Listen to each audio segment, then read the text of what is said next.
क्या बात है, बहुत खूब। मतलब भजन आपने जरूर गाए, लेकिन आंखें मेरी नम हो गई हैं इस भजन से। अच्छा दीदी, कई सारे लोगों को ना कन्फ्यूजन हो चुकी है आज की डेट में ना, कई सारे नाम हो गए हैं। कोई कह रहा राधे बोलो, कोई कह रहा जय श्री श्याम बोलो, कोई बोलता हरे कृष्णा बोलो, कोई बोलता हरे कृष्ण कृष्ण कृष्ण हरे हरे, हरे राम राम राम हरे हरे। कोई कहता ओम नमः शिवाय बोलो, कोई बोलता श्याम सदाशिव बोलो। ये कौन से भगवान को पूजे हम? शक्ल हर घर में अलग होती है, नाम अलग अलग है, शक्ति एक ही। शिव जी की जब इच्छा होती है ना, तभी आप ठाकुर जी से मिलते हैं। तभी आप ठाकुर जी से मिलते हैं। वो जो मोमेंट था आपके लिए, जब आपने ये सुना कि आपकी दोनों किडनियां फेल हैं, क्या मतलब विचार मन के अंदर आए आप? अगर हार गए हो तो बाबा के दरबार में जाओ। तो देन मेरे पेट में दर्द हुआ, फिर हमने चेकअप कराए तो उसमें दोनों किडनीज मेरी इन्फेक्टेड आई। क्या कभी बाबा से नाराज हुए हो आप? और नाराज होकर के क्या एक शब्द बोला कभी बाबा से कि मेरे साथ ऐसा क्यों? सच बताऊं तो भैया भरोसा इतना है कि मैंने कभी ये शब्द नहीं, कभी भी ये शब्द मेरे मन में आया ही नहीं। कोई ऐसी घड़ी भी आई होगी जब आपको लगा यार नहीं, सब बकवासबाजी है, बंद करते हैं, अब कुछ नहीं है, मतलब थक चुके हो आप, करना कुछ चाह रहे हैं, हो नहीं पा रहा है, या फिर मतलब वो ऐसा स्ट्रगल है, फैमिली में भी मतलब इश्यूज हुए होंगे कुछ ना कुछ? स्ट्रगल का दूसरा नाम है जीवन। अगर आपके जीवन में स्ट्रगल नहीं है तो मुझे नहीं लगता कि आपके जीवन में कोई भी रस है। तो जिस कंडीशन में मैं हूँ, उस कंडीशन में अधिकतर 95% पेशेंट्स की डायलिसिस होने लगी। बट आप अभी तक सुरक्षित हैं, क्या बात है। तो मतलब असीम कृपा है ईश्वर की। बिल्कुल। कई बार ऐसा भी हुआ होगा कि बहुत मतलब कीर्तन में आप जा रहे हैं, बहुत जबरदस्त पेन हुआ हो आपको, और आपने एक बार ठहर करके बोला बाबा आज तो मैं नहीं आ सकती तेरी कीर्तन पे, तो कोई ऐसा पल शेयर कर सकते हैं? ऐसा मैं बताऊँ आपको, ऐसा बाबा के कीर्तन में तो अभी तक इतना मेजरली तो नहीं हुआ। और मेरा छोटा सा बच्चा था, 1.25 महीने का बच्चा था, जिसको मैं पास भी, डॉक्टर मुझे नहीं आने देते थे इन्फेक्शन की वजह से। तो मैं बस बहुत ज़्यादा रोती थी और ये कहती थी कि बाबा अब क्या होगा, बहुत छोटा सा बच्चा है, कैसे होगा। तो बाबा का श्रृंगार हो रहा था। बाबा जैसे आप इतनी दूर बैठे हैं, इतनी दूर बाबा थे, और सबसे पहला भजन मैंने वहाँ पे जो गाया था, उसके बाद बाबा ने मेरी ज़िंदगी बदली।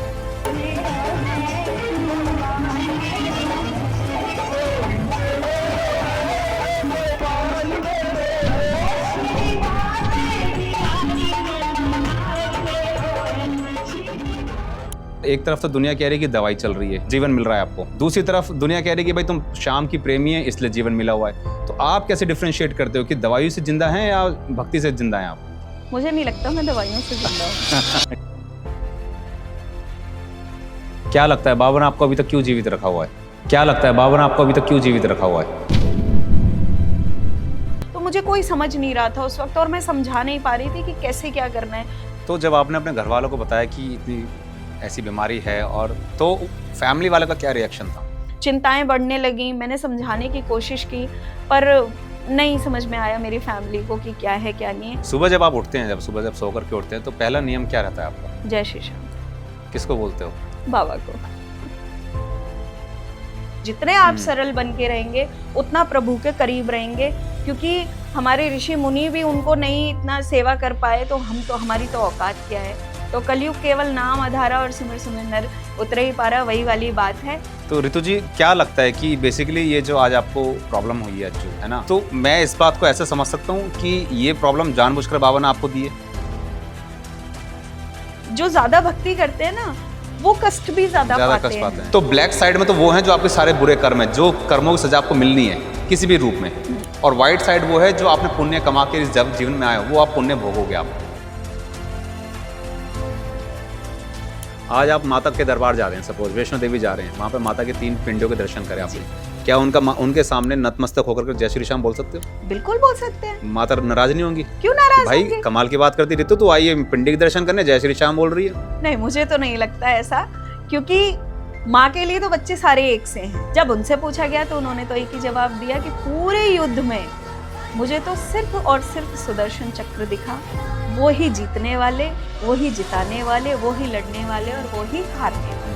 भजन है, प्लीज ऋतु जी, हम चाहेंगे हमारे व्यूअर्स को एक बार जरूर सुनाइए आप जी। आ गई हूँ शरण में तुम्हारी, बाबा रख लो अब लाज हमारी। उंगली पकड़ के ले आया मुझे, खाटू नगरी घुमाया मुझे, श्याम मेरे श्याम मैं तेरा क्या लाड। बात। तो लास्ट बार बाबा को देखना और उनसे एक बात कहना, क्या कह करके जाएंगे आप? मैं यही कहूंगी कि बाबा, अंत समय जब आए मेरा, 11 की वो रात हो, लब पे तेरा नाम हो, जय जय श्री श्याम हो, लब पे तेरा नाम हो, जय जय श्री श्याम हो।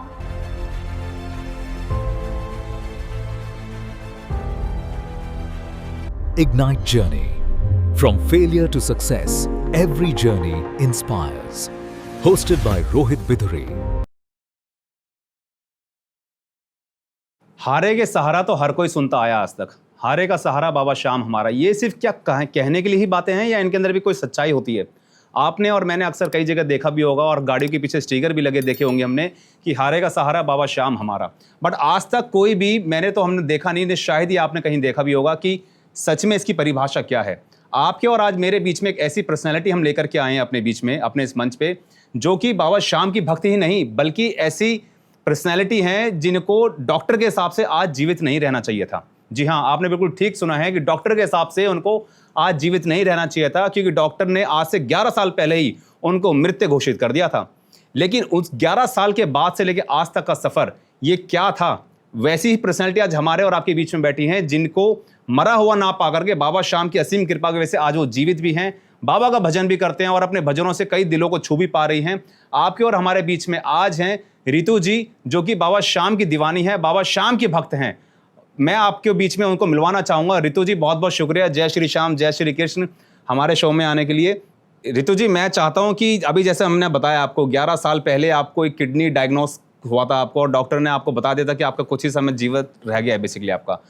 तो 11 साल पहले की रितु जी और आज की रितु जी के बीच में क्या डिफरेंस है बेसिकली? तो मैं जानना चाहता हूँ, एक बार आप हमारे व्यूअर्स को बताइए अबाउट यू, आप कौन हैं, कहाँ से आए हैं और कैसे मतलब ये कहानी बनी, थोड़ा सा एक बार बताइए प्लीज़। जी बिल्कुल, सबसे पहले तो सभी को जय श्री श्याम, जितने भी प्रेमी देख रहे हैं उनको जय श्री श्याम। और अगर मैं अपने सफ़र की बात करूं तो बाबा की बड़ी असीम कृपा रही है इस सफ़र में, क्योंकि आज से 8 साल पहले, 9 साल पहले इस ऋतु को जहां कोई रिश्तेदार भी इतने नहीं जानते थे, आज बाबा की कृपा से पूरा श्याम परिवार श्याम प्रेमी होने के कारण मुझे जानते हैं। और इस परेशानी से जो मैं जूझ पाई हूँ या जो मुझे हिम्मत मिलती है वो बाबा के नाम से मिलती है। और बस यही है, मैं तो आगे आगे उनके इजाज़त से बढ़ते जा रहे हैं हम लोग, जैसा वो रास्ता दिखाते जा रहे हैं, और मंजिल तो एक ही है कि बाबा श्याम के पास जाना ही जाना है सबने। क्या बात है। चलिए रितु जी, मैं आपसे पहला क्वेश्चन स्टार्ट करता हूँ कि जब पहली बार डॉक्टर ने डायग्नोस किया था कि रितु जी आपकी दोनों किडनियाँ फेल हैं, तो वो जो मोमेंट था आपके लिए जब आपने ये सुना कि आपकी दोनों किडनियाँ फेल हैं, तो क्या मतलब विचार मन के अंदर आए आपके? देखिए, सबसे पहले तो क्या था कि ये मेरे लिए बहुत नई बीमारी थी। मुझे नहीं पता था कि किडनी की भी ऐसी कोई बीमारी होती है, क्योंकि 11 साल 12 साल पहले जब मेरा बेटा डिलीवर हुआ था तो देन मेरे पेट में दर्द हुआ, फिर हमने चेकअप कराए तो उसमें दोनों किडनीज़ मेरी इन्फेक्टेड आई। इन्फेक्टेड ही मेरी 2.5 थी शुरुआत में, जो आज मेरा क्रेटिनिन 8 पॉइंट समथिंग है। तो नहीं पता था, मुझे बहुत नई बीमारी थी उसके बारे में। मुझे लगा कि मैं दवाइयाँ खाऊंगी ठीक हो जाऊंगी धीरे धीरे, तो इतना कोई मेरे मन में ऐसा विचार आया नहीं। पर जब जैसे जैसे समय बढ़ा और जैसे जैसे मुझे पता चला, तो मुझे पता चला कि ये बहुत भयावह बीमारी है। और मेरे सामने ही कई लोग इससे ग्रसित होकर आज बाबा को प्यारे भी हो गए, क्योंकि उनको रात में पता चला, 2-4 महीने चले। और पर इसी वजह से मैं बाबा की बड़ी असीम कृपा समझती हूँ कि मेरे ऊपर उनका हाथ है मेरे सिर पे, इस वजह से मैं ये सब कुछ कर पा रही हूँ। और मुझे महसूस भी नहीं होता, सच बताऊँ तो मुझे नहीं महसूस होता कि मुझे किसी भी तरीके की दिक्कत है। अच्छा रितु जी, ये बताइए, जब आज से 11 साल, ये बहुत लंबा समय हो गया बेसिकली, है ना? तो इन 11 सालों में कोई तो ऐसा पल आया होगा आपके जीवन में, कोई ऐसी घड़ी भी आई होगी जब आपको लगा यार नहीं, सब बकवासबाजी है, बंद करते हैं, अब कुछ नहीं है, मतलब थक चुके हो आप, मतलब कुछ ऐसा समय आप शेयर कर सकते हैं कि करना कुछ चाह रहे हैं, हो नहीं पा रहा है, या फिर मतलब वो ऐसा स्ट्रगल है, फैमिली में भी मतलब इश्यूज हुए होंगे कुछ ना कुछ? स्ट्रगल का दूसरा नाम है जीवन। अगर आपके जीवन में स्ट्रगल नहीं है तो मुझे नहीं लगता कि आपके जीवन में कोई भी रस है। स्ट्रगल तो आपको करना पड़ता है। अगर मैं बाबा की फील्ड की बात करूं या बाबा की कृपा की बात करूं, तो वहाँ तो मुझे कभी भी ऐसा नहीं लगा, और आज भी मुझे ऐसा ही लगता है कि बाबा जब तक मैं जीऊँ, जब तक आपकी सेवा मिले, अदरवाइज मुझे सांसें नहीं चाहिए। अगर शरीर की बात करूं तो हाँ, लॉकडाउन का ऐसा समय था जहां मुझे बिल्कुल मेरी फिजिकल कंडीशन ऐसी हो गई थी कि अब मैं कैसे कर पाऊंगी। पर वही बात है कि जब भी ऐसा मन मेरा हारता है तो धीरे से कान में आवाज़ आती है कि टेंशन ना ले, मैं हूँ। ये किसकी आवाज़ होती है? ये मेरे बाबा श्याम की कैसे आवाज़। माना आपने कि बाबा शाम की आवाज़ आती है? मैं जब आंखें बंद करती हूँ ना तो मुझे उन्हीं की छवि दिखाई देती है और वो कुछ नहीं कहते, वो सिर्फ मेरे सिर पे हाथ फेरते और कहते हैं बेटा तू चिंता ना कर, मैं हूँ। अच्छा, जैसे कि आपने डायलिसिस भी आपकी होती होंगी? अभी नहीं होती, अभी बाबा नहीं? की कृपा हाँ, से। अभी नहीं होती है मतलब। हालांकि जितना मेरा क्रेटिनिन है और जितना मेरा जीएफआर रह गया, मेरा जीएफआर ओनली 6% रह गया है, अच्छा। जो कि होना चाहिए मिनिमल, जो मैक्सिमम लोगों का होना चाहिए वो 90 अबव होना चाहिए, वो मेरा 6 रह गया है। तो जिस कंडीशन में मैं हूँ उस कंडीशन में अधिकतर 95% पेशेंट्स की डायलिसिस होने लगती है। बट आप अभी तक सुरक्षित हैं, अभी क्या मैं बात है। तो मतलब असीम कृपा है ईश्वर की। बिल्कुल।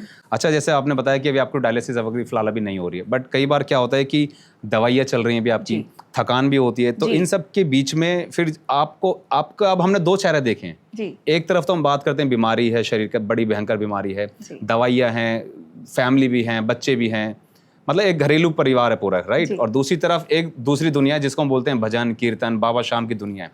तो कैसे मैनेज करते हो आप इन दोनों चीज़ों को? देखिए, मैनेज तो करना पड़ता है क्योंकि अगर बाबा ने, ईश्वर ने भी कहा है कि गृहस्थ जीवन आपके लिए सबसे पहली जिम्मेदारी है और अगर आपको वो जिम्मेदारी दी गई है तो आपने संपूर्ण तरह से उसे भी पूरा करना है। तो मैं उसे भी मैनेज कर पाती हूँ, उसे भी मैनेज कर पाती हूँ और मैं तो हर चीज़ का कारण वही बताऊँगी कि बाबा मुझे शक्ति देते हैं और मैं कर पाती हूँ। उसको किस तरीके से मैनेज करना है ये शेड्यूल थोड़ा मैं बना के रखती हूँ पहले से, जिसके लिए मैं अपनी डाइट प्रॉपर लेती हूँ, जिसके लिए मैं अपनी दवाइयाँ प्रॉपर लेती हूँ। उसमें कोई भी ऐसा मैं नहीं करती कि जिससे मुझे परेशानी हो आगे जाके। हालांकि बाबा की कृपा है पर कर्म अपना करना पड़ता है, बाबा भी कहते हैं, तो बस वही कर्म करे जा रहे हैं और बाबा चलाते जा रहे हैं हमें। कई बार ऐसा भी हुआ होगा कि बहुत मतलब कीर्तन में आप जा रहे हैं, बहुत ज़बरदस्त पेन हुआ हो आपको और आपने एक बार ठहर करके बोला बाबा आज तो मैं नहीं आ सकती तेरे कीर्तन पे, तो कोई ऐसा पल शेयर कर सकते हैं? ऐसा मैं बताऊं आपको, ऐसा बाबा के कीर्तन में तो अभी तक इतना मेजरली तो नहीं हुआ, पर हाँ मुझे एक बार याद है कि बारिश हो रही थी और मेरे बैक टू बैक कीर्तन थे। उस टाइम हमारे आशु भैया वो नहीं गाते थे क्योंकि मुझे इस फील्ड में लाने वाले हमारे आशु भैया हैं, क्योंकि मैं बाबा को नहीं जानती थी, मुझे नहीं पता था कौन बाबा हैं। ये बीमारी मुझे बाबा से पहले हो चुकी थी, बाबा के मिलने से पहले। तो जब मैं बहुत ज़्यादा परेशान थी अपनी फैमिली में और मेरा छोटा सा बच्चा था, 1.25 महीने का बच्चा था, जिसको मैं पास भी डॉक्टर मुझे नहीं आने देते थे इन्फेक्शन की वजह से, तो मैं बस बहुत ज़्यादा रोती थी और ये कहती थी कि बाबा अब क्या होगा, बहुत छोटा सा बच्चा है, कैसे होगा। मतलब बाबा का तो अब नाम आ जाता, तब भगवान से कहते भगवान कैसे क्या होगा। तो मेरे एक ताऊ जी के बेटे हैं जिनको भी मेरे पिताजी ने ही जोड़ा था बाबा से, तो ताऊ जी के बेटे और हमारे आशुपाल भैया हैं, बहुत अच्छे भजन गायक हैं हमारे श्याम परिवार के, तो वो उनके फ्रेंड थे।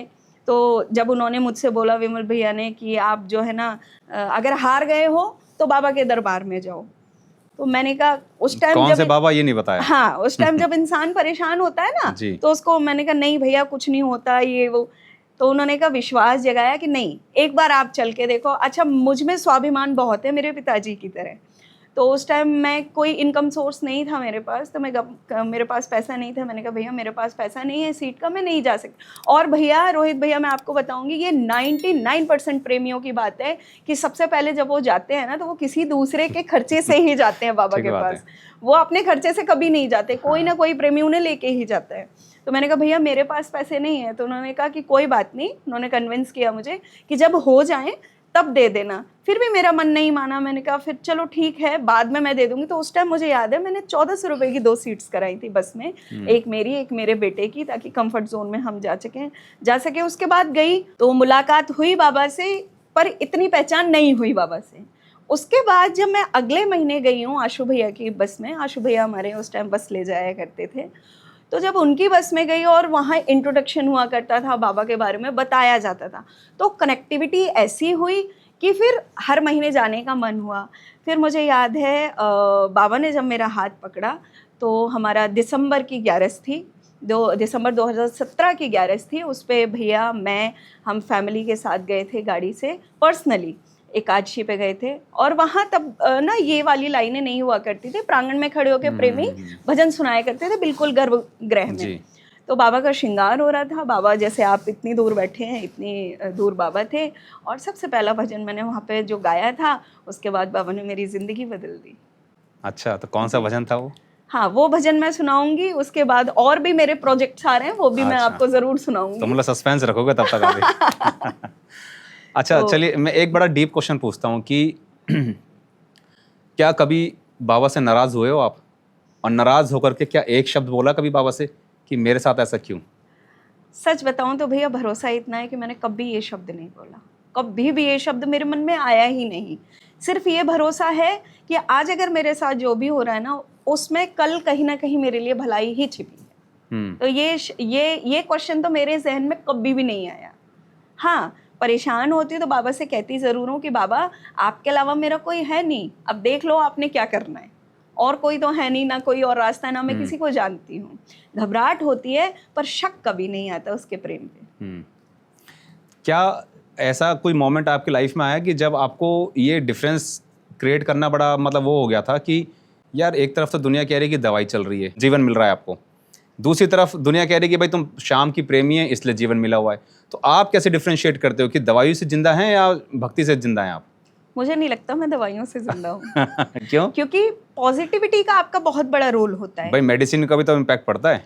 बिल्कुल पड़ता है, पर मेरा मानना यह है कि जब तक आप पॉजिटिव होके उस मेडिसिन को नहीं लेंगे ना, और अगर आपने अपने माइंड में ये सेट कर लिया कि हमें ठीक होना ही नहीं है, तो वो मेडिसिन आपको कोई काम नहीं करेगी। मेडिसिन का काम भी क्या होता है कि आपको ये विश्वास दिलाना कि आप ठीक हो जाओगे, इसीलिए हम मेडिसिन लेते हैं, जहाँ तक मैं समझती हूँ।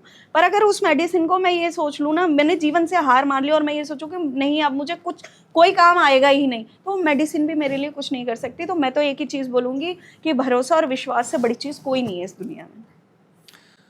सबसे प्यारा भजन कौन सा है आपका बाबा श्याम के लिए, जिसको आप मतलब कोई झूठे से भी आपको बोल दे कि रितु जी थोड़ा सा भजन सुनना चाहेंगे आपसे, तो सबसे पहले आपके जहन में कौन सा बाबा का भजन आता है जो आपको लगता है मेरा बड़ा फेवरेट है और मैं इसको जरूर करना चाहूँगी? ये भजन बाबा की कृपा से उस समय बाबा ने मुझसे लिखवाया था, और ये मेरा रिकॉर्डेड भजन है। जब कुछ ऐसे हालात, मैंने बताया ना आपको, लॉकडाउन में जब मेरे फिजिकल कंडीशन बहुत ज़्यादा ख़राब थी, तो उस समय मैं ये सोचा करती थी कि बाबा कैसे क्या, तो उस समय बाबा ने लिखवाया था मुझसे। मैं आपको सुनाती हूँ 4 लाइनें उसकी। जी, हम चाहेंगे एक बार आप सुनिए। दोस्तों थोड़ा ध्यान रखिएगा रितु जी की जुबानी पे, जो आज ये भजन सुनाने जा रहे हैं सबसे दिल के बहुत करीब है और बहुत बाबा श्याम का खास गाना है, खास भजन है। प्लीज़ रितु जी, हम चाहेंगे हमारे व्यूअर्स को एक बार ज़रूर सुनाइए आप। जी, एक प्रेमी जब हारता है तो बार बार बाबा से यही कहता है कि बाबा आपके दरबार के अलावा हमारा कोई है नहीं, अब आप देख लीजिए आपने क्या करना है।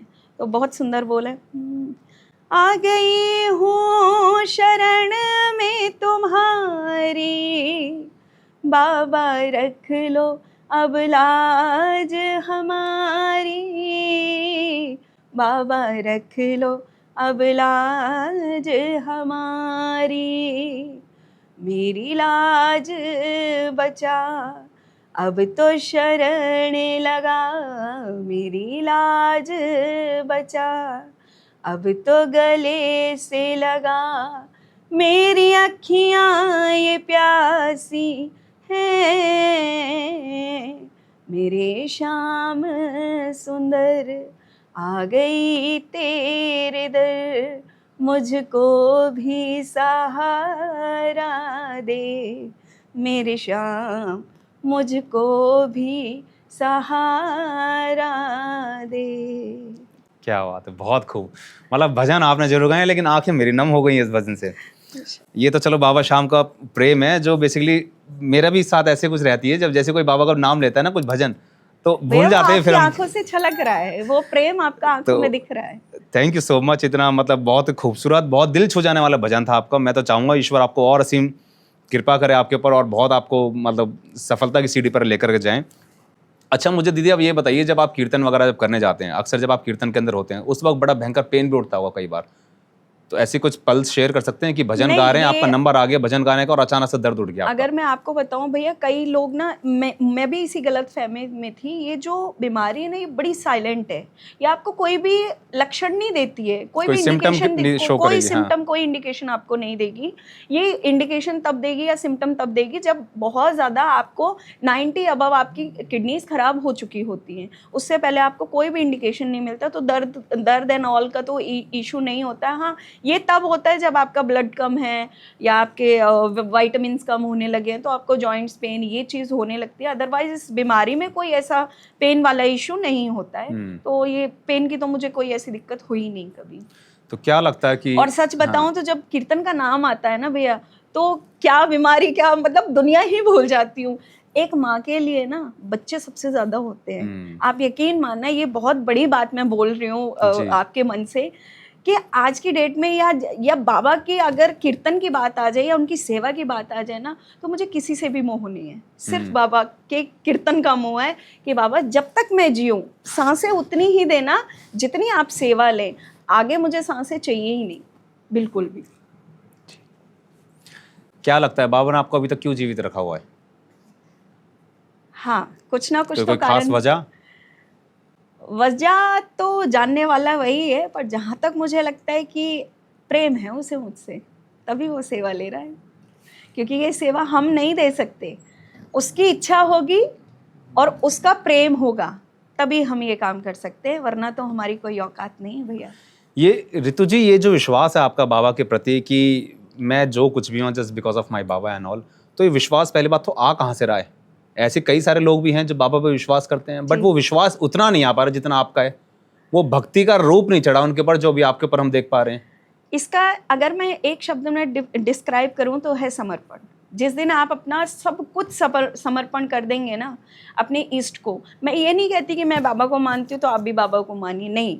जिस दरबार पे आपको भरोसा है, जो आपके ईष्ट हैं, आप सिर्फ विश्वास ये रखिए कि अगर आज आपकी नैया डगमग डोल रही है तो डूबने से बचाएंगे वही। अगर आप ये कहेंगे कि वो भजन है ना हमारे संजू जी का कि भटके क्यों दर बदर कर भरोसा शाम पर, एक दरबार पे आप भरोसा रखिए।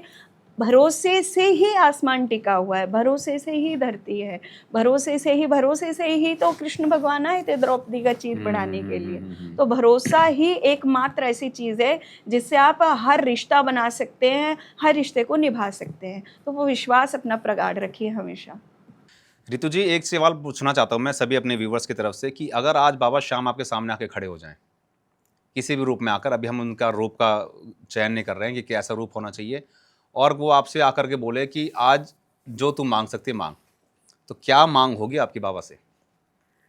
भैया, अगर पूरी जिंदगी की, पूरी दुनिया की और पूरे दुनिया में अगर एक चीज़ भी ऐसी है ना कि वो बहुत ज़्यादा कीमती है, अगर बाबा मेरे लिए वो भी कह देना कि बेटा एक तरफ ये चीज़ है और एक तरफ मेरी सेवा है, तो मैं उन सबको ठुकरा दूंगी, हर चीज़ को ठुकरा दूंगी। मुझे सिर्फ बाबा की सेवा चाहिए और सेवा में सिर्फ उनके भजनों की सेवा, और कुछ भी नहीं चाहिए मेरे जीने के लिए, क्योंकि मेरा आधार ही वही है। मेरे चेहरे पे जो आप खुशी देखते हैं ना कीर्तन के नाम से, बाबा के भजनों के नाम से, ये खुशी तभी तक है। मैंने बोला ना बाबा सांसें दे तो तब तक दे जब तक उनके भजन, और कुछ नहीं चाहिए मुझे बाबा से, कभी नहीं चाहिए कुछ भी, सिर्फ उनके भजनों की सेवा। अच्छा दीदी, अब हमको ये बताइए कि जैसे कि अब आपको 11 साल पहले पता लगा कि आपके कुछ इन्फेक्शंस वगैरह हो गए थे, और उसके बाद कुछ समय बाद फिर 2-3 साल बाद आपको बाबा श्याम से जुड़ने का मौका मिला, तो बाबा श्याम से मिलने का पहले की ऋतु जी और बाबा श्याम से मिलने के बाद की ऋतु जी, और उसके बीच का जो प्रोसेस था, जो आपकी किडनी का इशू जो चल रहा था, ये 3 फेज़ आपकी लाइफ में आ गए। किडनी से पहले का फेज़, किडनी वाला फेज़, फिर बाबा श्याम वाला फेज़। इन तीनों के बीच में हम 3 ऋतु को जानना चाहते हैं। वो कौन ऋतु थी? वो पहली वाली, दूसरी वाली, तीसरी वाली? देखिए, इससे पहले मैं एक बात कहूँगी कि जब आप बाबा के दरबार से कोई भी प्रेमी जुड़ता है ना, मुझे नहीं पता कि धन दौलत मिलती है या नहीं मिलती है, क्योंकि आजकल ना लोगों ने कृपा का मतलब अलग कर लिया है। कृपा का मतलब कर लिया है कि बाबा मेरे पास गाड़ी नहीं है, आप गाड़ी दे दो, गाड़ी मिल गई कृपा हो गई, बंगला बन गया कृपा हो गई। नहीं, वो कृपा नहीं है। कृपा क्या होती है कि इसके दरबार से कुछ मिले ना मिले, पर एक हारे हुए प्रेमी को विश्वास जरूर मिलता है, जिस विश्वास से वो कुछ भी कर सकता है, वो कभी टूटेगा नहीं। तो इस विश्वास की कमी थी बाबा से जुड़ने से पहले, और जब से बाबा से जुड़ी हूँ तो ये विश्वास बढ़ता ही जा रहा है। जैसे जैसे परेशानी बढ़ती जा रही है ना, वैसे वैसे मेरा विश्वास और प्रगाढ़ होता जा रहा है। तो ये फर्क है पहले की ऋतु और अब की ऋतु में। और जब बीच में जब आपको डायग्नोस हुआ था कि भाई अब सपोज हम जानना चाहते हैं कि ये तो आपने अभी का बताया हमको कि अब ये बाबा श्याम से वाला हिसाब आपका इस तरह से चल रहा है। बाबा श्याम से पहले 3 साल पहले, जैसा भी आपने बताया 8 साल पहले बाबा से जुड़ने का संपर्क हुआ आपका, और 11 साल आपको हो चुके हैं डायग्नोस होते हुए, तो 11 और 8 के बीच में 3 साल का डिफरेंस था। तो 3 साल का फेस कैसा था आपका? उस समय भैया कुछ समझ नहीं आया करता था, कुछ भी पता नहीं होता था, क्योंकि जिससे भी कांटेक्ट, जैसे कि अब सोशल मीडिया पे भी यूट्यूब पे डाला तो बड़ी खतरनाक बीमारी है, डॉक्टर से पूछा। अच्छा, उस बीच में क्या था, क्योंकि मेरे लिए भी ये बहुत नई बीमारी थी और मेरी फैमिली थोड़ी बैकवर्ड है। हम लोग गाँव से आते हैं, जो मेरे ससुराल पक्ष हैं, तो उनको मैं नहीं समझा पा रही थी कि किस तरीके से ये बहुत भयावह बीमारी है, अगर ये बढ़ गई तो ये दिक्कत देगी। तो मुझे कोई समझ नहीं रहा था उस वक़्त, और मैं समझा नहीं पा रही थी कि कैसे क्या करना है, कोई रास्ता नहीं नज़र आ रहा था। मैंने बहुत रोई भी हूँ इस बीच में मैं, क्योंकि बच्चे छोटे-छोटे थे, नहीं समझ आ रहा था कुछ भी। फिर मैंने अपने ससुराल वालों से भी रिक्वेस्ट किया कि कैसे भी करके आप मुझे ठीक कर लीजिए, क्योंकि होता है ना, जब को उस टाइम तो कोई नहीं था, उस टाइम वही मेरे अपने मुझे लग रहे थे कि बस कैसे भी मैं ठीक हो जाऊँ, क्योंकि जैसे-जैसे मैंने सुना तो उस वक़्त, हाँ, उस वक़्त बहुत घबराहट थी, बहुत टूटी हुई थी मैं, बहुत ज़्यादा। और उसी टूटन को देख के कोई श्याम प्रेमी आए, उन्होंने मुझे बोला बाबा से जुड़ो। तो जब आपने अपने घरवालों को बताया कि इतनी ऐसी बीमारी है, और तो फैमिली वालों का क्या रिएक्शन था? नॉर्मल कि यार ऐसी रिएक्शन बीमारी था। तो मतलब उनको हाँ, क्या ये नहीं पता, मतलब बीमारी तो सबको हो जाती है। जी, तो क्या वही। ये माइंडसेट था? जी, जी, जी, वही था, क्योंकि मैंने बताया ना, मेरे लिए भी नया था, उनके लिए भी नया था। तो इसे आप ऐसे देख लीजिए कि हाँ, आज टाइफाइड हुआ, 4-5 दिन में ठीक हो जाएगा। तो मैं भी यही सोचती थी, मेरी फैमिली भी यही सोचती थी। वो तब तक सोचते थे, तब तक क्या, मुझे लगता है अभी तक भी वो यही सोचते हैं। पर धीरे-धीरे जैसे मैंने रिसर्च की, मैंने डॉक्टर से बात की, तब मुझे पता चला, तो मेरी चिंताएँ बढ़ने लगीं। मैंने समझाने की कोशिश की, पर नहीं समझ में आया मेरी फैमिली को कि क्या है, क्या नहीं है। फिर थोड़ा-सा सपोर्ट मेरे ब्रदर से मिला, मेरे श्याम प्रेमियों से मुझे बहुत सपोर्ट मिला। तो धीरे-धीरे ऐसे करते-करते मैं लड़ पाई इन चीज़ों से। जी। सुबह जब आप उठते हैं, जब सो कर के उठते हैं, तो पहला नियम क्या रहता है आपका? जय श्री श्याम, किसको बोलते हो? बाबा को। और फैमिली वालों को नहीं? फैमिली में जो सामने आ जाएगा, अच्छा। उसको तो जय वैसे श्री आपके श्याम। घर के रूल्स क्या हैं बेसिकली आपके घर के? तो पहला रूल क्या रहता है आपके घर के अंदर? जब आप सुबह उठते हैं, आपकी फैमिली भी होती है, बच्चे भी होती हैं, तो आपने जैसे बताया कि आप बाबा शाम को जय श्री श्याम कर लेते हो। तो हम जानना चाह रहे हैं आपके घर के रिवाज क्या हैं बेसिकली? एक श्याम प्रेमी के घर के रिवाज जानना चाहते हैं हमारे सारे व्यूअर्स। रिवाज तो ऐसा भैया कुछ नहीं है, जैसे कि नॉर्मल लेडीज़ होती हैं, मैं भी नॉर्मल ही हूँ। सुबह उठी, बच्चों को स्कूल भेजना, अपना घर का सारा काम निपटाना। हाँ, पर बाबा के सामने मैं तब बैठती हूँ जब मुझे फुर्सत होती है, जल्दीबाजी में मैं नहीं बैठती। वैसे तो खाना बना रही हूँ, तो बाबा के भजन चल रहे हैं, झाड़ू लगा रही हूँ तो बाबा के भजन चल रहे हैं, हर काम करती हूँ मैं।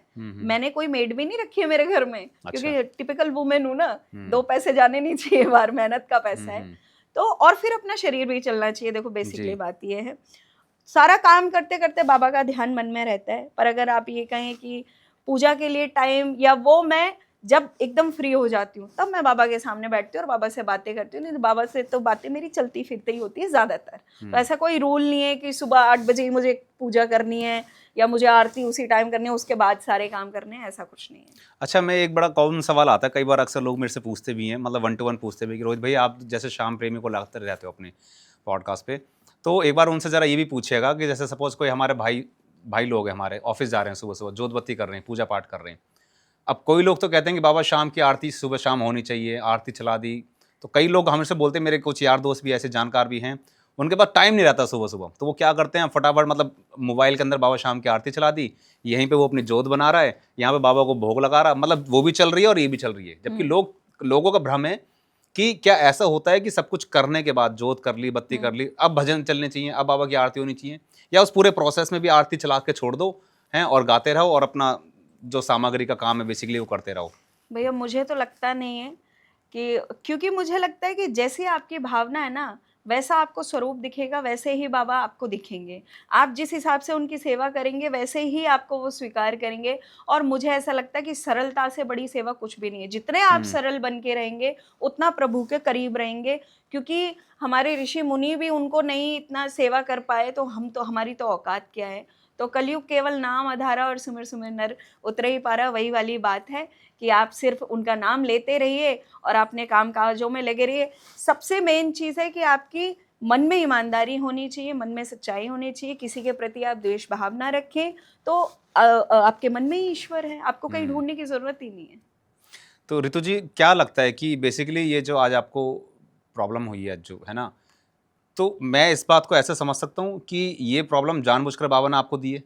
हाँ बिल्कुल हो सकता है। क्योंकि आप जब आपको लगेगा कि ताकि लोगों को और विश्वास हो जाए कि हारा तो है ही, ये हार चुकी है, अब इसका सहारा कौन है, अब इसका सहारा बाबा श्याम बन गया। बिल्कुल तो मुझे क्या ये ट्रू एक एग्जाम्पल हो सकता है हमारे व्यूअर्स के लिए? बिल्कुल हो सकता है, क्योंकि मुझे ऐसा लगता है कि सुख में सुमिरन सब करे और दुख में करे ना कोई।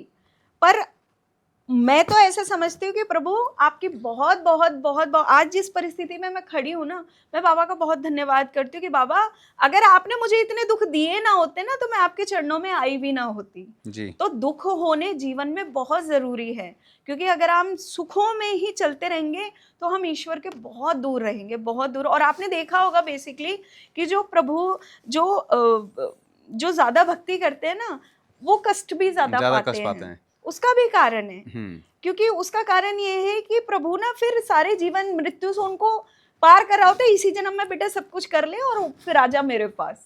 हम ये कहते हैं अरे भगवान मेरे साथ क्यों। मैं तो ये कहती हूँ कि ईश्वर आपका बहुत धन्यवाद कि आपने मुझे चुना, क्योंकि ये कृपा भी हर किसी पे नहीं होती जो कृपा मुझ पे। तो जिस तरीके से अभी आपने बताया ना कि जो पूजा पाठ करता है, भक्ति करता है, उसके जीवन में बहुत अच्छे दुख आते हैं, तो इसी पॉइंट के ऊपर ना मैं एक चीज़ कहना चाहूँगा। एक ना किताब आती है मार्केट में, आप उसको जरूर पढ़िएगा। मैंने उसको बहुत गहरी से पढ़ा है, बहुत कई बार पढ़ी है। उसको एक बुक का नाम है U turn of my life. अच्छा जी। यू होता है ना, जैसे WXYZ यू ऐसा होता है। तो उसके अंदर बहुत खूबसूरत तरीके से बताया गया है कि इंसान का जीवन ना दो तरीके से बनता है। आप जब यू को आधा करोगे तो आधा होता है डार्क साइड, आधा होता है पॉजिटिव साइड, मतलब black side and the white side. तो ब्लैक साइड में तो वो है जो आपके सारे बुरे कर्म है, जो कर्मों की सजा आपको मिलनी है किसी भी रूप में। और व्हाइट साइड वो है जो आपने पुण्य कमा के इस जीवन में आए हो, वो आप पुण्य भोगोगे आप। अब लोग क्या करते हैं कि कुछ लोग ऐसे होते हैं कि वो गलत कर्म करते हैं, कि बैक बाइटिंग कर रहे हैं, क्रिटिसिज्म कर रहे हैं, लोगों को गाली गलौज कर रहे हैं, परेशान कर रहे हैं, गलत कर्म कर रहे हैं। तो एक तो ब्लैक साइड तो लेके ऑलरेडी आए थे, व्हाइट साइड भी लेकर के आए थे। तो अब वो क्या करते हैं, अब इस जीवन में ब्लैक साइड यानी कि काले पत्थर और डाल रहे हैं अपने जीवन जी बिल्कुल। तो अब बाहर क्या निकल रहा है, व्हाइट, क्योंकि आधा आधा है ना यू। जब आप इसको गहराई से पढ़ेंगे आपको समझ में आएगा कि आधा जीवन ब्लैक है, आधा जीवन व्हाइट है, सुख और दुख। तो अभी आप लोगों के जीवन में दुख भर रहे हो और आपके जीवन में बाहर क्या निकल रहा है, सुख, क्योंकि व्हाइट निकल रहा है ना, क्योंकि ब्लैक यहां से भरेगा तो व्हाइट बाहर निकलेगा। तो लोगों को लगेगा भाई देखो कुछ नहीं है, भगवान भगवान तो कुछ नहीं, भाई सब देखना कितने का अत्याचार कर लो, लेकिन फिर भी देख तेरा भाई हमेशा देख सबसे टॉप पे नजर आ रहा है, वो गाड़ी घोड़ा मकान दुकान सब खरीद रहा है। तो अब उसको ये नहीं पता उन बेचारे नादान लोगों को कि ये जो तेरा पैटर्न है व्हाइट वाला, ये खत्म हो रहा है खत्म हो रहा है धीरे धीरे। जिस दिन ये खत्म होगा उस दिन ब्लैक ही ब्लैक निकलेगा, उस दिन विस्फोटक होना है। और कुछ लोग जो उल्टा करते हैं कि पूजा पाठ वगैरह कर रहे हैं या ईश्वर की शरण में रहते हैं या फिर अच्छे कर्म कर रहे हैं, तो दैट मीन वो व्हाइट बॉल्स अपने अंदर लेकर के आ रहे हैं, व्हाइट लेकर के आ रहे हैं, तो उनके बुरे कर्म बाहर निकल रहे हैं। तो ये बहुत खूबसूरत किताब, आप इसको पढ़ना, दिल छू जाएगी किताब आपकी। मैं अपने सभी व्यूअर्स को जरूर बोलना चाहूंगा कि U turn of my life, that is the biggest and one of the best book that I have ever read. आप इसको जरूर पढ़िएगा, बहुत कुछ कमाल के लर्निंग्स आपको मिलने वाली है। अच्छा दीदी, आप मुझे अब ये बताइए कि जैसे कि बाबा श्याम से आपको जितनी मोहब्बत हुई है या प्रेम है जो भी है, तो आज मेरे व्यूअर्स को कुछ कहना चाहेंगे आप, जो जीवन में थक चुके हैं, हार चुके हैं, टूट चुके हैं। इवन मैं ये कहता हूँ बाबा श्याम कौन है हमें नहीं पता, वो पत्थर की मूर्ति है, लोग ऐसा मानते हैं। तो उनको आप क्या मतलब एक प्रेरणा देना चाहेंगे? देखिए मेरा तो यही कहना है कि जहाँ आप भाव से पत्थर को भी पूज लेंगे ना, तो वो भी ईश्वर है। जहाँ आप भाव से, मेरा मानना यह है कि जब हम उन पे समर्पित हो जाते हैं ना, और मेरे पास कोई भी आडंबर करने का या मैं इतनी नहीं धनवान हूँ कि मैं कुछ कर सकूँ, तो सिंपली अगर आप गोला बना के भी जय श्री श्याम उसमें लिख देंगे ना, या हारे का सहारा बाबा श्याम, आप उसको भी नतमस्तक होके कहीं किसी काम के लिए निकले तो उसको नतमस्तक करके जाएं, तो बाबा आपके साथ रहेंगे। उसके लिए किसी आडंबर की ज़रूरत नहीं है, किसी आपको 56 भोग की, वो 56 भोग से नहीं मानते, वो उनको रिझाने के लिए सिर्फ एक ही चीज़ है, वो है आपके दिल की सच्चाई। और मुझे ये लगता है हर उस इंसान के साथ बाबा श्याम है जो मन का सच्चा है, जो हर किसी के लिए अच्छा सोचते हैं। क्योंकि देखिए अपने लिए तो हर कोई सोच लेता है, इंसान वही है जो दूसरे के लिए सोचे। और इस बात में मैं अपने आशु भैया की तारीफ करना चाहूँगी कि वो हर किसी के लिए सोचते हैं। क्या बात है, तभी वो मतलब जीवन की ऊंचाइयों को छूते जा रहे हैं। हाँ बिल्कुल बिल्कुल। देखिए आप अगर मुझे देंगे ना तो ईश्वर आपको डबल देगा, ये मैंने प्रत्यक्ष रूप से देखा है। क्योंकि मैंने कई बार ऐसा बोलते हुए ना कि कई बार अक्सर मेरे को पूछते हैं, इवन मेरे से भी लोग पूछते हैं कि रोहित भाई आप जो ये गेस्ट के सामने जो सवाल जवाब कर लेते हो, आपको याद रहता है? आपको याद रहता है कि क्या पूछना है क्या नहीं पूछना है? तो मैं कहता हूँ मेरे को याद कुछ नहीं रहता। बोला क्यों? मैंने कहा मैं सिर्फ अपने उसको याद करके आता हूँ, अपने ऊपर वाले को याद करता हूँ, और याद को उल्टा कर दो तो क्या बनता है? दया। तो उसकी दया होती है, वो मेरे से कुछ ना कुछ बुलवा ही लेता है फिर वो। बहुत बढ़िया, बहुत बहुत तो ये सब चीज़ें हैं मैं करना। अच्छा दीदी मुझे ये बताइए, कुछ ऐसा एग्जाम्पल आप शेयर कर सकते हैं कि आपको साक्षात दर्शन हुए हो, कोई छवि नजर आई हो, या कुछ ऐसा मेरे व्यूवर्स को बता सकते हैं कि उनका विश्वास और गहरा हो जाए बाबा श्याम के प्रति? देखिए, मैं अगर अपने जीवन की बात करूं तो जब हम बाबा से जुड़ते हैं ना, हम क्या जुड़ते हैं, बाबा जब हमें अपने श्री चरणों में लगाते हैं, तो जो अगर मैं अपनी बात करूं और अगर हमसे कुछ गलती हो जाए तो वो भी मैं आपको बताऊंगी। जी। जब मैं बाबा ने मुझे जोड़ा तो जब मैं आंखें बंद करती थी, बाबा की हंसती हुई मुझे छवि नजर आती थी हमेशा। फिर बीच में कभी देखो इंसान कहाँ है, कहाँ नजर आती थी, मैं थोड़ा क्लियर से बताओ, जब डिटेल मैंने में मतलब। आंखें बंद की, बाबा हाँ। को याद किया, आंखें बंद की, सामने बाबा की छवि हुआ करती है और एकदम मुस्कुराते हुए बाबा, लगता है कि हाँ बाबा का आशीर्वाद है। सही ये महसूस वो करने की छवि जाननी है, मतलब वो रूप जानना है, वो कैसा रूप होता है। हो सकता है मुझे कुछ ना दिख रहा हो, आपको दिख रहा हो, जी तो जी, ऐसा क्या रूप है कल को जो मेरे सपने में भी है, मेरे नजर में भी कोई चीज है, तो हम विश्वास और गहरा हो जाए कि बिल्कुल दीदी ने वही, ऐसा बताया बिल्कुल था। वही विग्रह जो खाटू में है, वही अच्छा। सजे हुए एकदम सुंदर से, एकदम मुस्कुराते हुए, बिल्कुल ऐसा लगता है कि हम बाबा की गोद में बैठे हैं। बिल्कुल ऐसी ही साक्षात छवि छवि आपकी आंखों के आगे आ जाएगी। बाबा को आपसे प्रेम हो चुका होता है तब तक। हम कहते हैं ना, हम जा रहे हैं बाबा आपके दर्शन हो जाए, मैं ये कहती हूँ कि बाबा मैं आपको देखूं ना देखूं, आप मुझे देख लेना बस, फिर हो गया मेरा यहाँ आना सफल। क्योंकि मैं देखूंगी तो शायद कहीं धुंधलाहट रह जाएगी, पर आप जब मुझे देखोगे ना तो उसके बाद आपकी नजर मुझसे वो हटेगी, क्रिस्टल क्लियर होगा पूरा हाँ है। क्रिस्टल क्लियर होगा। उसके बाद जब इंसान से कभी गलती, देखिए इंसान है, गलतियां हो भी जाती हैं, गलती होती है। तो मेरे जीवन में जो हुआ है, जब मैंने ये भजन लिखा, एक फेज ऐसा आया, तब जब मैं आंख बंद करती थी तो मैं बहुत रोती थी उस वक्त, और बाबा से सिर्फ माफ़ी मांगते हुए, बाबा मेरे सामने बैठे हैं और मैं उनके आगे एकदम लेट के बहुत रो रही हूँ, बहुत गिड़गिड़ा रही हूँ, और बाबा कुछ नहीं कह रहे हैं, ना मुस्कुरा रहे हैं, ना नाराज हो रहे हैं, बस बैठे हुए हैं, बैठे हुए हैं। उसके बाद जब सब जीवन में बाबा ने दोबारा से कृपा की, सारी चीज़ें अच्छी हुई, और अब जब मैं आंखें बंद करके देखती हूँ, अब जो फेज चल रहा है, अगर मैं अभी भी आंखें बंद करूँ ना तो मुझे दिखाई देता है मेरे बाबा बैठे हैं, मेरे सिर पे हाथ फेरे और कह रहे बेटा तू टेंशन ना ले, मैं हूँ तेरे साथ।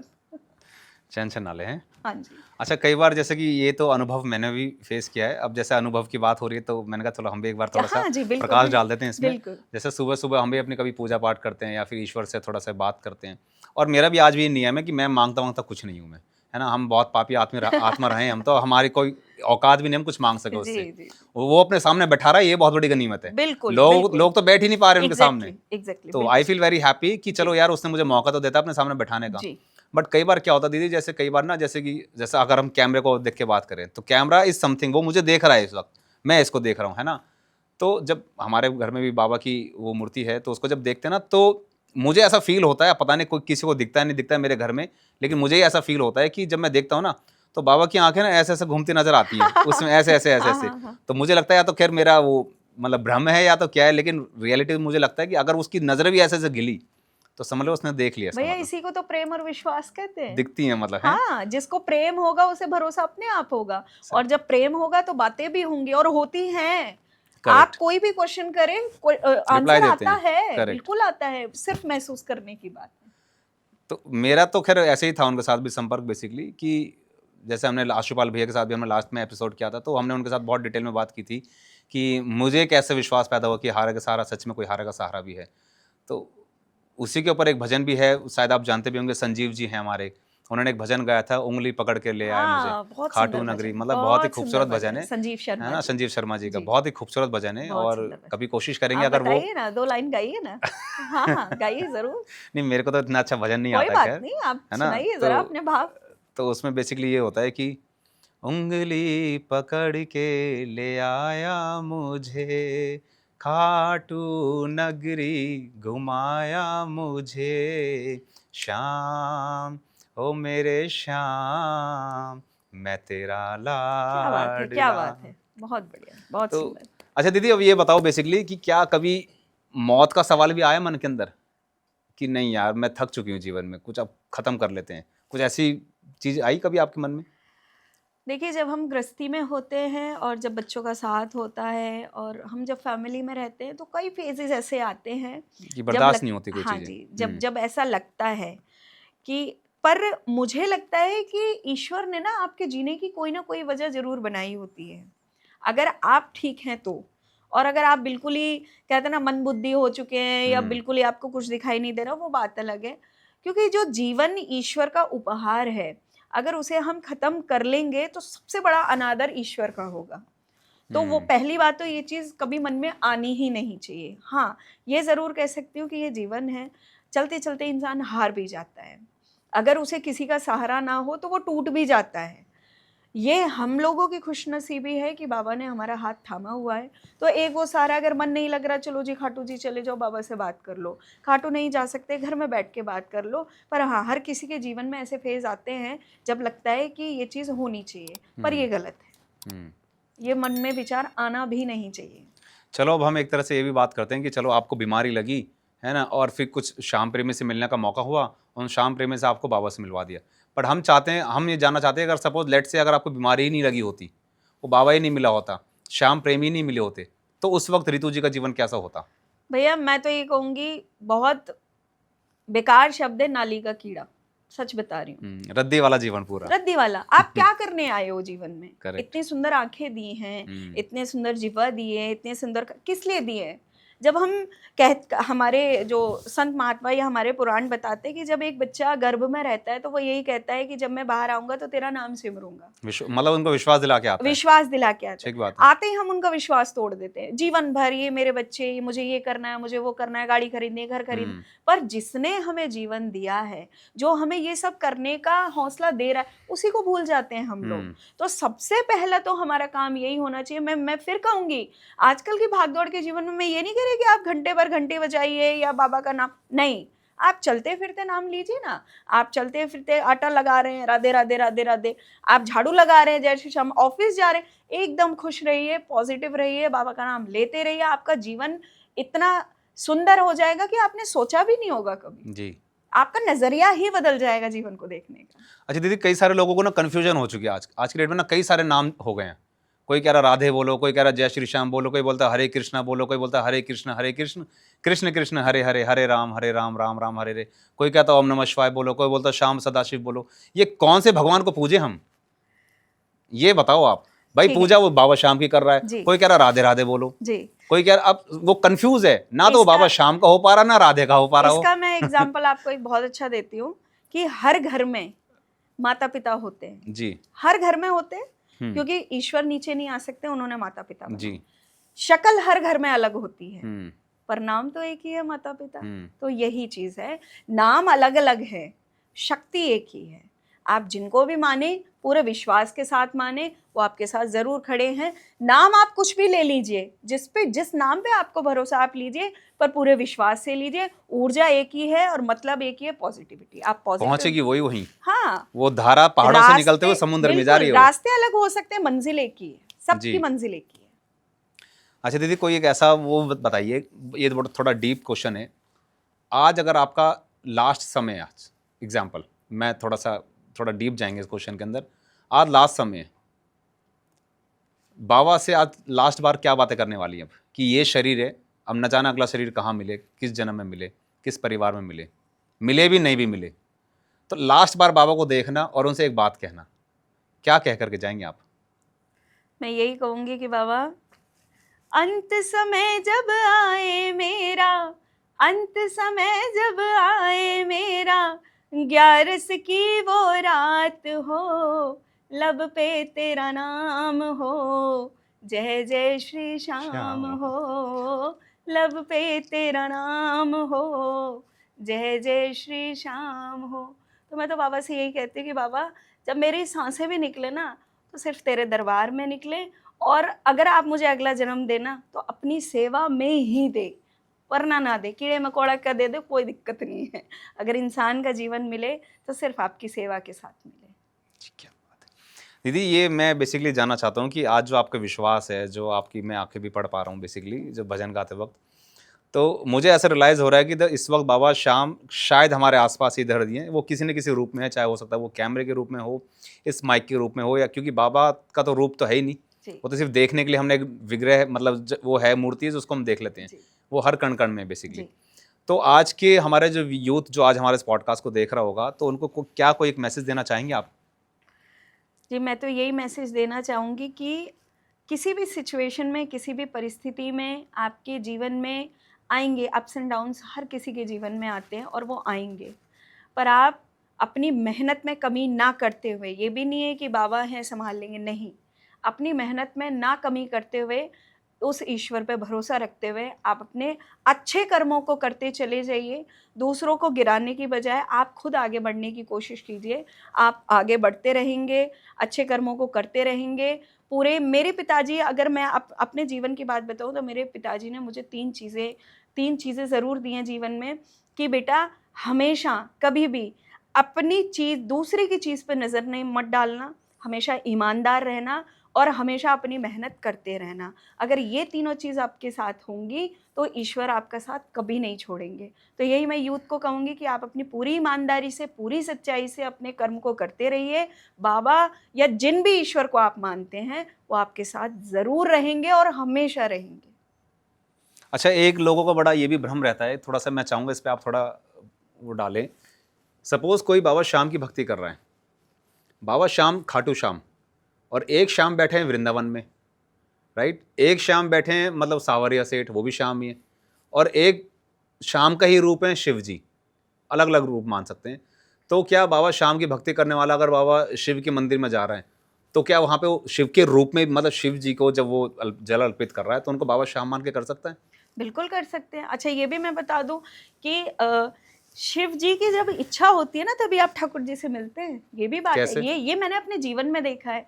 मैंने लगभग 6 साल की उम्र से और अपनी शादी तक सोमवार के व्रत मैंने बहुत किए हैं जी। रेगुलर मैंने शादी तक, मेरी 18 साल में शादी हो गई थी, तो 18 साल की उम्र तक मैंने रेगुलर भोले बाबा के, और अब जब मैं सुनती हूँ अपने बुजुर्गों से, संतजनों से, तो मुझे भी यही रियलाइज़ होता है कि क्योंकि मैंने भोले बाबा की सेवा की इसलिए उन्होंने मुझे ठाकुर जी से मिलाया। और जब उज्जैन में बाबा की कृपा से मुझे महाकाल के दर्शन प्राप्त करने का सौभाग्य जो है मिला, तो मेरे झरझर आंसू बह रहे थे और मैं यही कह रही थी कि ठाकुर जी, भोले बाबा आपका बहुत बहुत धन्यवाद जो आपने मुझे ठाकुर जी से मिलाया। और मेरा तो भैया ये है, मैं किसी भी मंदिर में चली जाऊँ, माता रानी के में चली जाऊँ, कहीं भी मेरे लब पे सिर्फ और सिर्फ बाबा श्याम का नाम ही आता है, छवि वही आती है, सारी चीज़ें वही आती हैं। तो इसमें कोई ये नहीं है कि आप इनको ना मानो, उनको ना मानो। ये सिर्फ हम इंसानों में ही होता है कि अगर मैं रोहित भैया को नहीं मान रही तो आशु भैया रूठ जाएंगे, आशु भैया को नहीं मान रही, ऐसा नहीं यार है। हमने तेरे को उससे मिलाया, हमें नहीं पूछ रहा आज की डेट में, एग्जैक्टली ऐसा वहाँ कुछ नहीं है। उनका सिर्फ कहना एक होता है कि आप जीव हैं, जीव से प्रेम करें, जीव की हत्या ना करें, जीव को दुखी ना करें, मनुष्य हैं, मनुष्य से मिलके चलें, अपने अच्छे कर्मों को रखें, बस। और क्या चाहते हैं ईश्वर। आज आप माता के दरबार जा रहे हैं, सपोज वैष्णो देवी जा रहे हैं, वहाँ पे माता के 3 पिंडों के दर्शन करें आपने, क्या उनके सामने नतमस्तक होकर जय श्री श्याम बोल सकते हो? बिल्कुल बोल सकते हैं। माता नाराज नहीं होंगी? क्यों नाराज भाई होंगी? कमाल की बात करती रितु, तो आइए पिंडी के दर्शन करने, जय श्री श्याम बोल रही है। नहीं, मुझे तो नहीं लगता ऐसा, क्योंकि माँ के लिए तो बच्चे सारे एक से हैं। और अगर जहाँ बात माँ की हो तो माँ तो किसी चीज़ से बच्चे से नाराज़ हो ही नहीं सकती कभी भी, क्योंकि वो बाबा श्याम भी तो, बाबा श्याम को हारा का सहारा, अच्छा मैं थोड़ी सी आपको बताती हूँ थोड़ी सी, थोड़ी डिटेल में जाओ इसकी। हाँ, हारे का सहारा बने कैसे जी, ये एक बड़ी बात है। जब कुरुक्षेत्र युद्ध चल रहा था, हमारे 5 पांडव जो थे वो जीत चुके थे, तो जीतने के बाद फैसला होना था जी, क्योंकि जब इंसान जीत जाता है ना, थोड़ा सा अहम उसमें आ ही जाता है। मैंने कर दिया, हाँ, मैंने कर दिया, 5 बोलने लगे। तो कृष्ण भगवान से पूछा गया कि आप बताइए किसने जीता। तो कृष्ण भगवान ने कहा कि जी मैं तो आपके साथ खेल रहा था, मुझे तो नहीं पता। तो कैसे पता चले? ये पता चलेगा बर्बरीक से। अब बर्बरीक कौन थे? थोड़ा और पीछे जाते हैं। बर्बरीक थे 14 साल की उम्र में, उन्होंने माँ भवानी से 3 बाण लिए, जिसके कारण वो 3 बाणधारी बने। भोले बाबा की तपस्या की, जिससे उन्हें आशीर्वाद मिला। वो उनको जब उन पे शक्तियाँ आ गई तो उन्हें लगा कि माँ मुझे भी युद्ध देखने जाना है, लड़ने जाना है। हाँ, क्योंकि हमारे पास कहते हैं ना, मैं डॉक्टर की डिग्री है मेरे पास, तो मुझे भी वो कला, अब मैं सिंगर हूँ तो मुझे कहीं भी जाने का, अपना कला दिखाने का मन करता है जी। तो वही चीज़ है। तो उनको भी यही हुआ, माँ का आशीर्वाद लेके गए। तो माँ ने 2 वचन मांगे उनसे। पहला वचन कि रास्ते में आपसे जो कोई कुछ भी मांगेगा आप बिना शक किए आप उनको दे दोगे। दूसरा वचन ये था कि जो भी हारेगा उसका आप सहारा बनोगे युद्ध में। उन्होंने कहा ठीक है। माँ को वचन देके वो चले। कृष्ण भगवान को पता चल गया क्योंकि कृष्ण भगवान तो हमारे 16 कलाओं से वैसे ही संपूर्ण है, उन्हें तो सब कुछ पता है। तो जब वो चले तो उन्होंने उनसे शीश का दान मांगा। तो उन्होंने कहा कि हम शीश का दान देंगे प्रभु, पर आपका दर्शन करना चाहते हैं। साधु के वेश में आए थे पहले। उन्होंने अपने रूप का दर्शन कराया बर्बरीक को। बर्बरीक ने अपना जो है शीश दान में दिया उनको। बस एक इच्छा जताई कि मुझे ये युद्ध देखना है। तो कृष्ण भगवान ने उनको पर्वत पे जाके रखा कि ठीक है, आप यहाँ से युद्ध देखिए। वो पूरा युद्ध देख रहे थे। फिर जब ये सब चीज हुई तो उनसे पूछा गया कि बर्बरीक बताओ किसने जिताया। अर्जुन बोले मैंने जिताया, भीम बोले मैंने जिताया। ये पौत्र थे भीम के जी, पोते थे भीम के। बर्बरीक जो थे बाल बर्बर थे, इसलिए घुंघराले थे, इसलिए उनका नाम बर्बरीक रखा गया। जब उनसे पूछा गया तो उन्होंने तो एक ही जवाब दिया कि पूरे युद्ध में मुझे तो सिर्फ और सिर्फ सुदर्शन चक्र दिखा। वो ही जीतने वाले, वो ही जिताने वाले, वो ही लड़ने वाले और वो ही हारने वाले। इस बात से प्रसन्न होकर हमारे श्री कृष्ण भगवान ने अपनी 16 कलाएं दी बाबा श्याम को, अपना नाम दिया और उनके शीश को अमृत पिलाया, जो कि आज भी हमारे खाटू की धरा पे जीवित है। उन्हीं को हम बाबा श्याम के नाम से जानते हैं, क्योंकि माँ को वचन दे के आए थे कि मैं हारे का सहारा बनूंगा। इसलिए आज उनकी चौखट पे जो भी हार के जाता है वो उनका सहारा बनते हैं। और कृष्ण भगवान ने उनसे बोला था कि मैं अपनी 16 कलाएं दे रहा हूँ और आपको शक्ति दे रहा हूँ कि जो मेरे विधान में लिखा हुआ है, और अगर आपकी नज़र उस प्रेमी पर पड़ गई तो आप मेरा विधान बदलने की भी शक्ति रखते हैं। ऐसा भी होता है। तो मैं तो वही मानती हूँ कि मेरे ऊपर तो बाबा के दोनों हाथ हैं। इतनी कृपा है ठाकुर जी की। तो ये हम पे कैसे कृपा होगी बाबा की? अगर आप हमसे जुड़े हैं तो कृपा ही है, मुझे लगता है। अच्छा। क्योंकि हमसे जुड़े हैं तो बाबा से जुड़े हैं जी। और जो बाबा से जुड़ा है तो देखिए कृपा का मतलब क्या है। आप मुझे सेवा दी है गाने की जी, तो मुझे लगता है कि बाबा की वो कृपा। आपको सेवा दी है यहाँ आके बाबा का और ज्यादा बाबा के बारे में हम लोग बता सके, वो सेवा आपको दी है। तो ये सेवा आपकी है। किसी को श्रृंगार सेवा दी, सेवा सबको दे रखी है, सिर्फ उसे पहचानने की जरूरत है कि हमें कौन सी सेवा दी है। अगर हम उनका नाम ले रहे हैं तो ये हम नहीं है कि हम नाम ले रही है, उनका प्रेम है हमसे। प्रेम तो उन्हें हमसे हो चुका है, इसीलिए तो हम उनका नाम ले रहे हैं। सही बात। वरना तो हम नाम लेने के भी लायक नहीं। Thank you so much Ritu ji कि इतना कुछ आपने हमारे व्यूवर्स को बताया बाबा श्याम से रिलेटेड, और आपकी कहानी सच में बहुत प्रेरणादायक है सबके लिए। तो दोस्तों ये तो था पूरा का पूरा सार जो आज हमने जाना रितु जी की ज़ुबानी कि कैसे उनकी लाइफ के स्ट्रगल्स शुरू हुए और उन्होंने अपने स्ट्रगल को कैसे एक भक्ति का रूप दिया, और भक्ति के साथ लग के आज कैसे कई सारे लाखों लोगों की दुआएं वो ले पा रहे हैं और कई सारी लाखों लोगों की आत्माओं को वो तृप्त कर पा रहे हैं बाबा के भजन को गा गा करके। अगर आपको प्रेरणा थोड़ी सी भी मिली हो रितु जी की पूरी कहानी सुनने के बाद, तो इस वीडियो को मैक्सिमम लोगों तक शेयर जरूर कीजिएगा, बिकॉज आई ऑलवेज सेज कि शेयरिंग इज केयरिंग। जितने लोगों को आप शेयर करेंगे उनकी लाइफ के अंदर भी ड्रास्टिकल चेंजेस नजर आएंगे। क्या पता कि आप किसी भी घर के अंदर, किसी छोटे गांव कस्बे के अंदर कोई रितु जी जैसा ही कोई प्राणी बैठा हो जो दोनों किडनियों से परेशान हो या फिर कोई लाइलाज बीमारी उसको हो चुकी है, तो वो सहारा जरूर मिल सकता है और बाबा श्याम के दरबार से जोड़ने का मौका मिल सकता है। तो हम चाहते हैं कि आप हमारे साथ इस मुहिम का हिस्सा जरूर बने रहिए और बाबा श्याम की इस वीडियो को मैक्सिमम लोगों तक शेयर किया जाए। अभी तक आपने चैनल को सब्सक्राइब नहीं किया तो चैनल को सब्सक्राइब कीजिएगा, लाइक कीजिएगा, बेल आइकन को दबाना जरूर मत भूलिएगा, सो दैट कि आपको और ऐसी पावरफुल मोमेंट्स मिस ना हो सके। तो मैं चाहूंगा कि लास्ट बार रितु जी एक बार छोटा सा भजन और गा दीजिए, ऐसा खूबसूरत भजन जो मजा आ जाए बिल्कुल। ये भी बाबा ने मुझसे ही लिखवाया था जब बाबा की कृपा हुई और बाबा ने मुझे फिजिकली दोबारा से खड़ा किया जी। तो ये भी बाबा ने मुझसे ही लिखवाया था और ये भी मेरा रिकॉर्डेड भजन है। तो मैं 2 लाइनें ज़रूर सुनाऊंगी इसकी। मेरे जीवन नैया के तुम रखवारे, मेरी जीवन नैया के तुम रखवारे, शीश के दानी लखदातार हमारे हो, सांवरिया सरकार मेरे प्यारे, कहलाते हो तुम्हारे के सहारे हो, सांवरिया सरकार मेरे प्यारे, कहलाते हो तुम्हारे के सहारे। और जो अंतिम अंतरा बाबा ने लिखवाया वो मेरे जीवन का था, मैं ज़रूर सुनाऊंगी जी। कि जब ऐसी कंडीशन चल रही, छाई घन घोर घटाएं और दुख का भी अंधियारा था, छाई घन घोर घटाएं और दुख का भी अंधियारा था, ऋतु के हर संकट को बाबा तुमने ही टाला था, बाबा तुमने ही टाला था, शर्मा की नैया तुम पार लगाए, कहलाते हो तुम हारे के सहारे, क्या बात, श्याम। बहुत खूब, बहुत खूब, बहुत खूब। Thank you so much, thank you so much Ritu ji.